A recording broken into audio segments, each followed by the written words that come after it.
Next speech, Environmental Problems of Ukraine and Ways to Solve Them, is to be spoken about by Oleksandr Bondar, Rector of the State Ecological Academy of Postgraduate Education and Management of the Ministry of Environmental Protection and Natural Resources of Ukraine, Doctor of Biological Sciences, Professor, corresponding member of the National Academy of Sciences of Ukraine.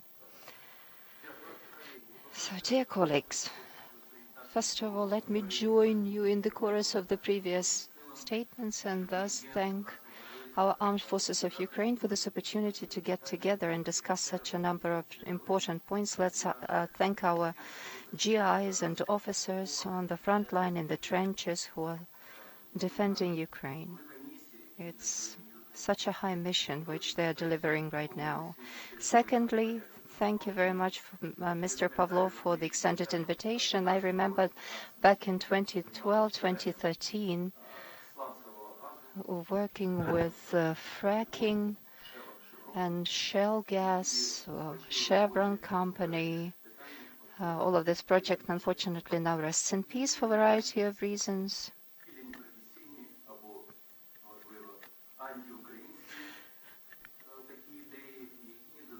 There were different anti-Ukrainian ideas hovering in the air that stopped us from fulfilling this project. I wouldn't like us to consider geological problems separately for environmental ones.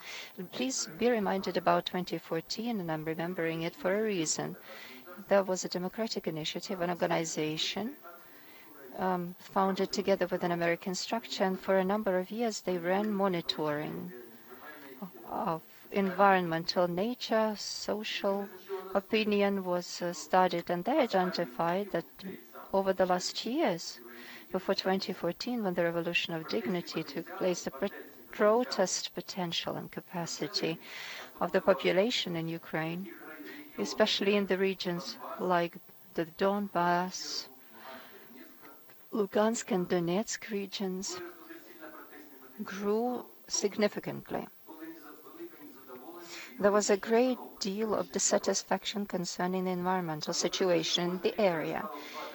It would grow 2 to 3 times a year in and out, and before 2040, it reached about 120 protests a year. At that time, they were bragging about the fact that those pickets were taking place without bloodshed, but those were environmental problems that were utilized, and perhaps on purpose, to try to sever the Donbass from Ukraine. Basically, this is how it worked out. However, environmental issues and the legacy in this regard still remains with us. After we gained independence. In 1991, no doubt, I'm not going to dig deep into history, but in 1991, we already were suffering from Chernobyl disaster, 5.7 million square kilometers, 500,000 population were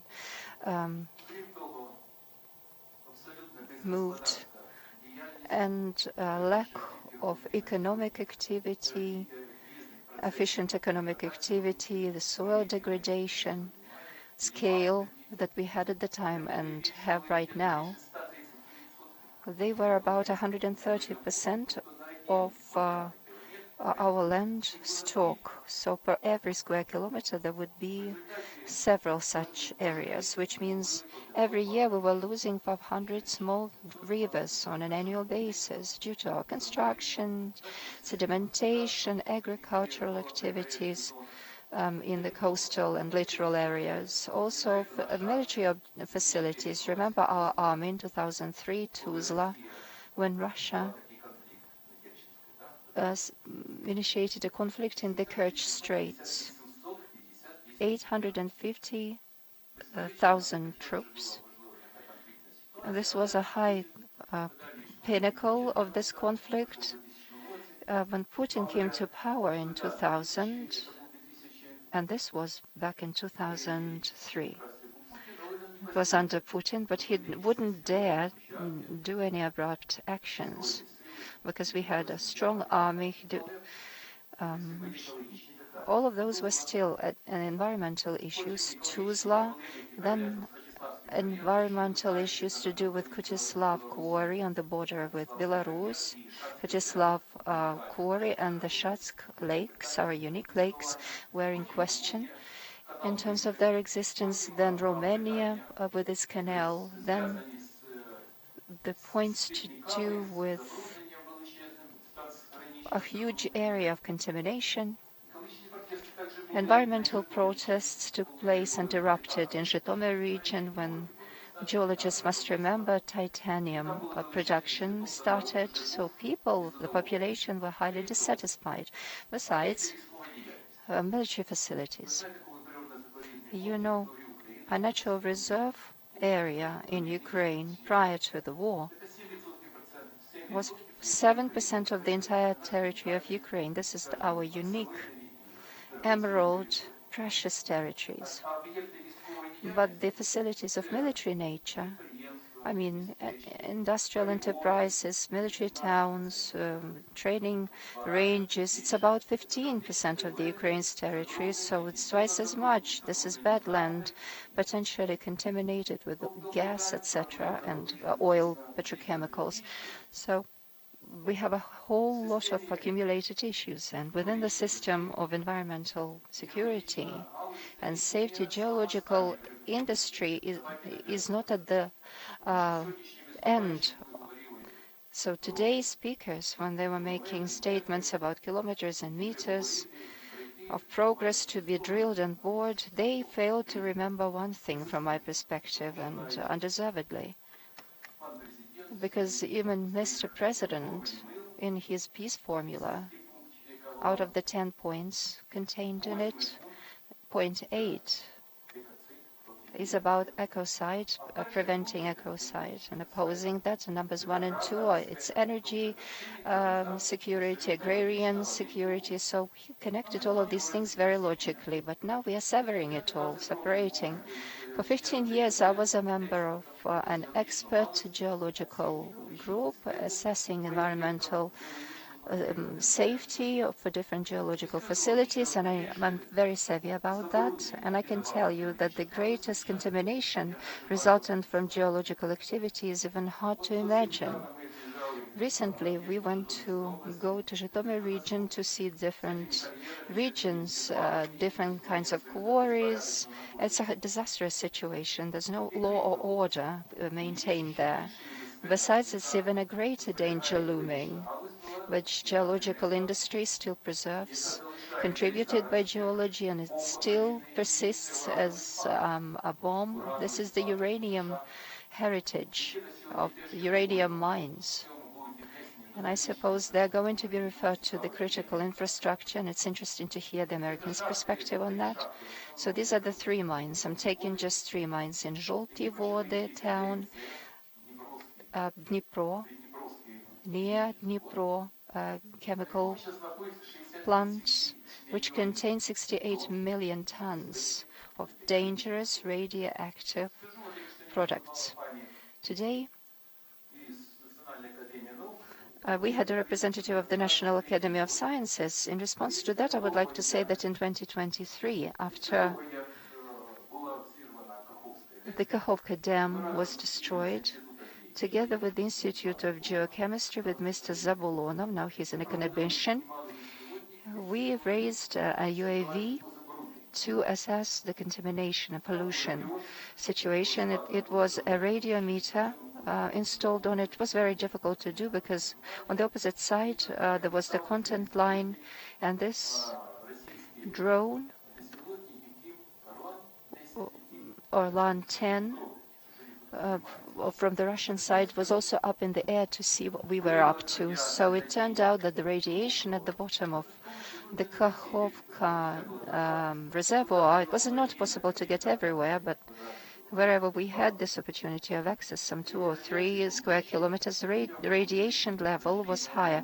Not substantially higher, but still some 5 to 6 times higher than at the ports And I thought, where does it come from? What is the origin of this radiation, of this fallout? I suppose that this is the Chernobyl trace, cesium, strontium, and we were vastly surprised when we went for geochemistry and it was identified that it was thorium and radium. These are long-lived elements. They stay for a long time without depletion. So where did they come from? They came from, undeniably, from Zhytomyr, from Zhovti Vody, because this production facility is horrendous. Its state is appalling. And this is a breakthrough industry, nuclear industry. It was a defense industry. So due to these technologies, which were absolutely outdated, obsolete, and it's not even either yesterday compared to nowadays. It's even the 1940s and 50s. So this was the aftermath of that type of activities. And when they cast their different counts, different types of waste in this reservoir, 10 million tons were dropped in there. And it's 500 meters from the Dnipro River, and on the other side, Konoplanka River goes around it, and it just drains all of this, and it gets directly into the Dnipro River. And the lifespan in Kamensky town is 30% shorter than over the full border of Ukraine, because some of the territories lie in the areas where all of this slag heaps and this waste material is stored. So when talking about geological industry nowadays, when we are discussing the New Deal with the US, I think that we mustn't forget the geological and environmental component invested in that. Now, Mr. Oleg was speaking about conducting auctions, but auctions also have this environmental component, and these parameters must also be devised, and environmentalists must also participate in their development. Which parameters should be included in there, because any territory should be finalized in a logical way. So if this is the uranium fallout area, so there it should contain a green glade, there is such an ocean, or as it is abroad, by the way, different territory cultivations are done. So rehabilitation, recultivation, they should go hand in hand, and this also must be included into the overall price. I'm very much surprised all of us are insiders of this industry. You know, geology, according to all of the forecasts prepared recently, the latest assessments prepared for the signing of the deal, it's $14 trillion. $14 trillion. So we're sitting on a sack of gold. So why are we so poor? What is the snag? It's a huge surprise. Because maybe another issue is sleeping or dormant licenses, the so-called dormant licenses. For example, the license was issued, but nothing is done. So maybe we have to do the inventory of the owners of these license holders and make very specific decisions on them. You know that in 2018, Germany closed its last mine on extracting coal. And now in the West, they are posed with the question of post-mining, of mining towns. What is it all about? It's something that requires, this is the legacy that we have for the rest of our lives, because we have to pump out heavily mineralized water. It needs treating, something which geological industry, unfortunately, is not dealing with at all. 40 million cubic meters drain from Kryvyi Rih Basin. 80 million of heavily mineralized waters used to drain from the Donbas. Nowadays, all of these mines are destroyed. So all of these heavily mineralized waters are getting into the Seversky Donets River, so it can transform into a dirty puddle. So ignoring all of this, we can transform the whole of Ukraine into the contaminated and polluted area. So we need to maintain a balance. We need to strike this balance like it is in the Zelensky formula. Environmental component, ecocide, needs to be taken into account, because what Russia is doing is all down to an ecocide. Now, the damages in the environmental area is up to 92 billion hryvnias. In the amount, these are unique natural reserve areas. It's all about water, lands. Just take a look at the Kakhovka area itself. As of now, the damages, direct damages incurred is up to $2 billion, but you mustn't forget about the notion of ecosystemic services. So we must stem from such notions, because we are looking up to America and Europe, the assessment of such ecosystemic services. If you assess what this territory used to provide us with before this thermal power plant was destroyed, it's about 3 times the whole product that Kherson region used to develop and deliver to us. We also have to face that. So the development of environmental standards, conducting environmental audits, and it's also a must, the matter of technologies. Now, right now we are working with the Institute of Biochemistry. We are now holding a biochemical audit at all of these uranium facilities to the east.